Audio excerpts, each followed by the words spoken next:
Hi, my name is Dr. Ross Hauser. Welcome to the Florida Clinic of Caring Medical Regenerative Medicine Clinics. As most of you know, I see some very unusual neurologic cases. So I had a young lady, Jamie, that you'll meet later in this video, who came with dystonic storms. So dystonic storms is a hyperactive neurologic system where all of a sudden the person goes into contortions, and it can be life-threatening because it can cut off the breathing. So we'll show video of Jamie having a dystonic storm where all of a sudden she loses control of her neurologic system. And if you search on Google, you'll see that there isn't any known cause. Well, I'm just telling you, the known cause is upper cervical instability. You can see from Jamie's lateral cervical spine x-ray, it's kind of crazy. Like, she has this snaky kind of appearance. That in and of itself, just by that, you know that Jamie has a lot of ligament laxity in the back of her neck. And you got to remember too that the vagus nerve runs right along here. And if you lose the cervical curve, there's going to be a lot of tension on the spinal cord, the brain stem, the vagus nerve. All these things are going to interact to give a person a lot of extra sympathetic tone, and it's that sympathetic nervous system that gets activated that causes things such as seizures, tremors, cervical dystonia, as well as dystonic storm. So I'm just going to show a little bit of this part of her digital motion x-ray, and you'll see that it's just a very odd. Now when she goes back, it's not that bad. When she goes forward, so we can stop it. You know, she lost the total curve, and we don't see massive separation of the vertebrae. I wasn't suspecting that from the C2 to C7 level. I thought she was going to end up having severe upper cervical instability, which she did, which we'll now show. This is Jamie's open mouth view, and you'll see that she has quite a bit of overhang when she laterally flexes. So this is her open mouth view. Then we're going to watch her digital motion x-ray. And now she's leaning to the right, she's leaning to the right, she's okay, stop. You can see all this overhang here. So if I put this tongue blade at the end of the lateral mass of C2, and then here it's at the end of the lateral mass of C1, you can see this big space here.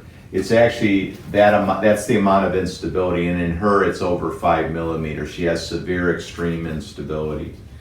And then she's going to go to the other side. And you can stop. You can see here too, she has massive amounts of instability on this side too. It's that space right there. Fortunately for Jamie, prolotherapy is a great treatment for any type of ligament laxity in the neck. And I'm just going to have her talk about her response. She's been an amazing client of Caring Medicals, and she's doing great. We're just really excited for her. I'm here with Jamie, who's definitely one of my more interesting cases.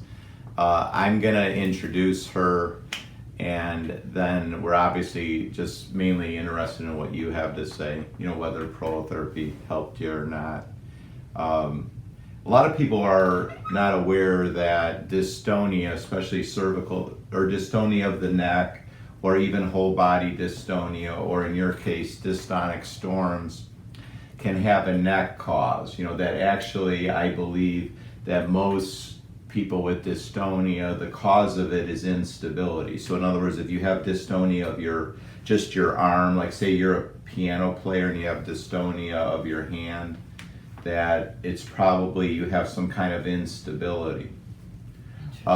Because the nerves of the body, they run really close to the bones. You can imagine most people are unaware, Jamie and our audience, that the autonomic nervous system, all your autonomic nerves run right in front of the vertebrae, and they all enter the brain through going up the anterior neck, and then they go through the skull, you know, to the various parts of the brain.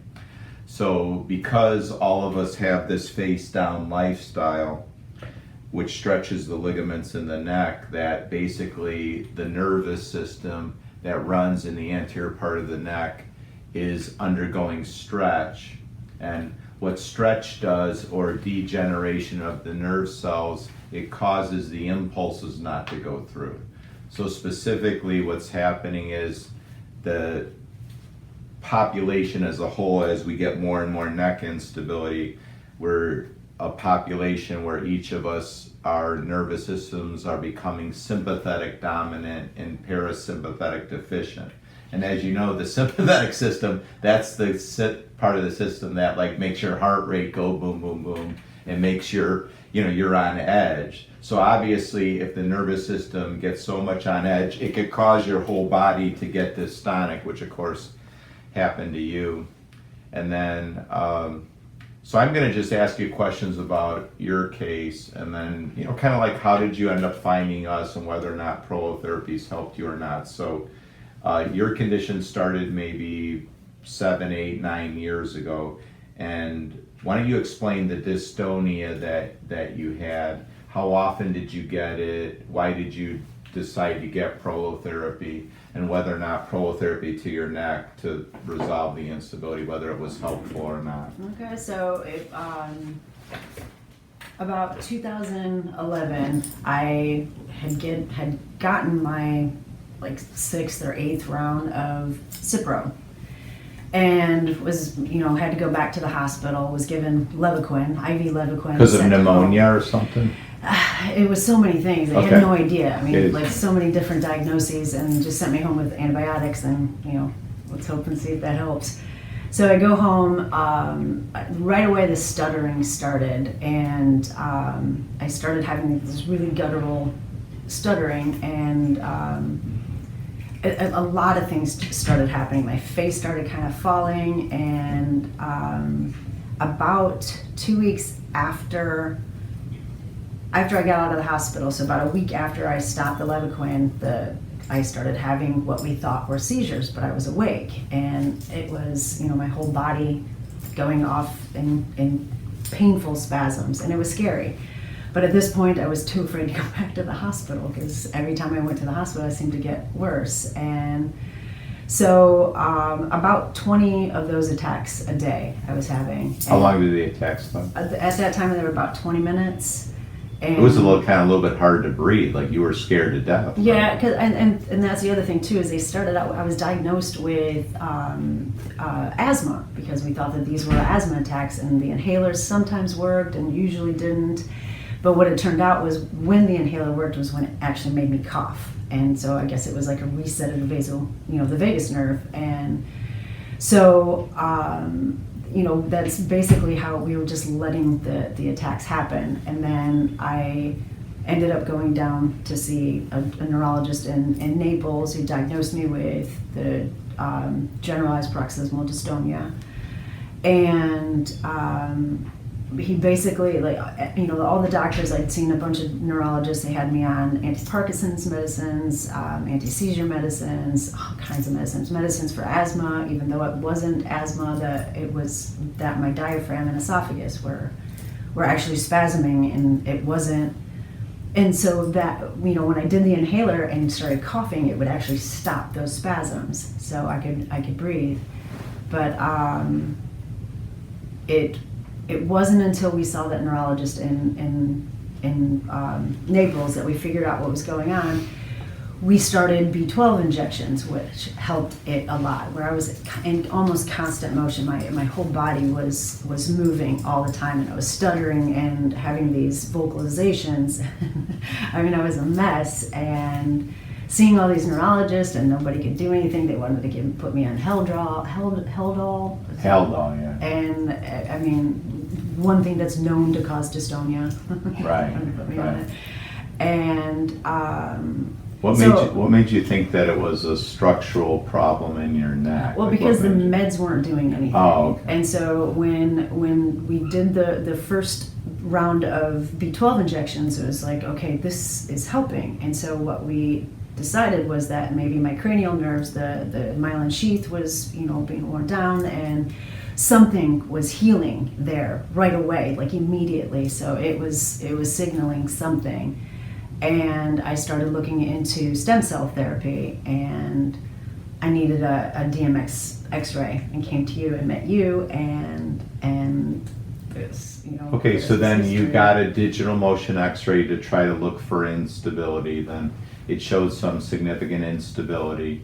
And Then far more than what I would thought. Right. It wasn't even. It was beyond the. it was severe. cranial nerves. It was severe. Yeah. It was severe. Mhm. And then you got your first prolotherapy. How did you feel after your first prolotherapy visit? I mean, just the first one, it was amazing. That the first thing that I noticed was normally when I would sit outside, I maybe last 5 minutes. I have the vasovagal. I get lightheaded and can pass out, and everything kind of goes black.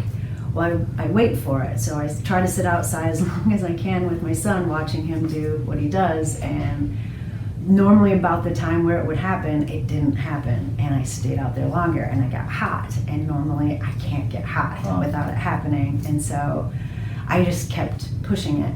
And my son wanted to learn how to ride his bike without the training wheels, and I was running along with him. Awesome. Hot, didn't get lightheaded, and didn't even have that like what I expected. At least I was going to have to recover for a couple of days afterwards. I didn't. I just felt better, and so I just kept on pushing it, kept on going. You've had how many visits total? So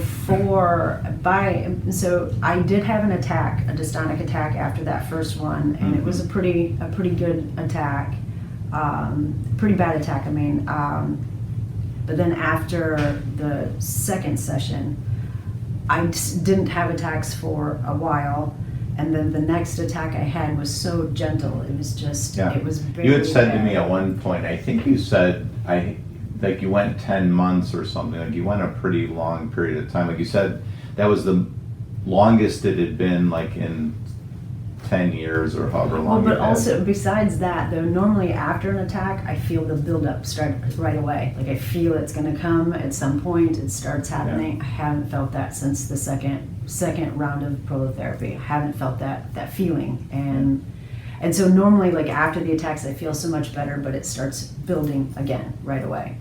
Don't get that anymore. So you would say, so here, like, because I mean, if somebody was to see you right now, they would say like, geez, you look healthy, you look like, obviously you're feeling a lot better. So in regard to the prolotherapy, what are the main things that it's helped you with, would you say? Like obviously the dystonia, it's,